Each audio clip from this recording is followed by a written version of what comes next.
मिनिटात 30 बातम्या. Powered by बाबा जाधव मसाले, खजिना मराठी चवीचा. अस्सल खा, अस्सल रहा.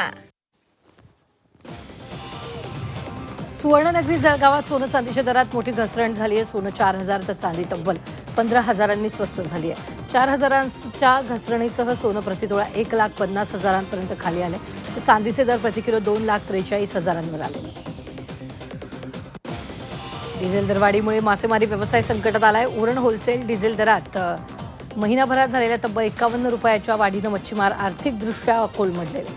प्रति लिटर दर 90 रुपयांवरून थेट 141 रुपयांवर गेल्यानं मासेमारी परवडेनाशी झालेली आहे. त्यामुळे मोरा आणि कारंजा बंदरात जवळपास 300 मच्छीमार बोटी नांगर टाकून ठप्प उभ्या आहेत. इराणनं अमेरिकेला दिलेली धमकी 24 तासात खरी ठरवून दाखवली. जगातील सर्वात मोठ्या IT कंपनीवर इराणनं हल्ला केला. इराणनं अमेरिकन कंपनी Amazonवर हल्ला केला.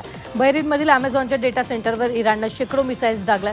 या हल्ल्यात डेटा सेंटरला आग लागून मोठं नुकसान झालं. त्यानंतर Amazon वेब सर्व्हिसेसचं क्लाउड कम्प्युटिंग ऑपरेशन्स ठप्प झाले.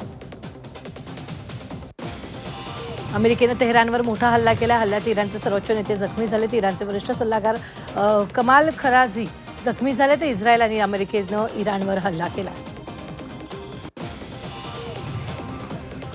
इराण आणि अमेरिका युद्धाला 1 महिना पूर्ण झालाय. डोनाल्ड ट्रम्प यांनी या युद्धासंदर्भात महत्त्वाची पत्रकार परिषद घेतली आणि अमेरिकेच्या जनतेला संबोधित केलं.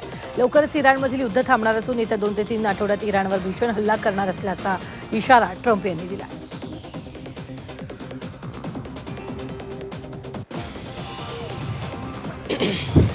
इराणवर अमेरिका इस्रायलनं एअर स्ट्राईक केलंय. इस्फहानवर अमेरिका इस्रायलचा हल्ला.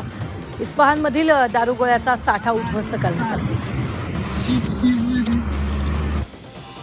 वाशिमच्या ब्राह्मणवाडा परिसरात जोरदार पाऊस झाला. कारंजा तालुक्यात अवकाळी पावसामुळे नुकसान झालं. वादळी वाऱ्यामुळे घरावरील पत्रे उडाले.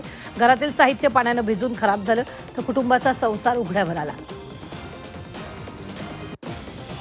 नाशिकच्या ब्राह्मण गावात शेतकरी आक्रमक झाले. आमदार दिलीप बोरसेंना शेतकऱ्यांनी घेराव घातला.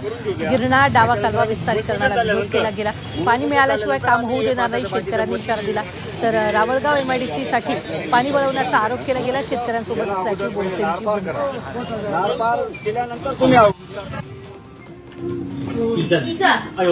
पूर्व इंडोनेशियामध्ये 7.4 तीव्रतेचा मोठा भूकंप झाला.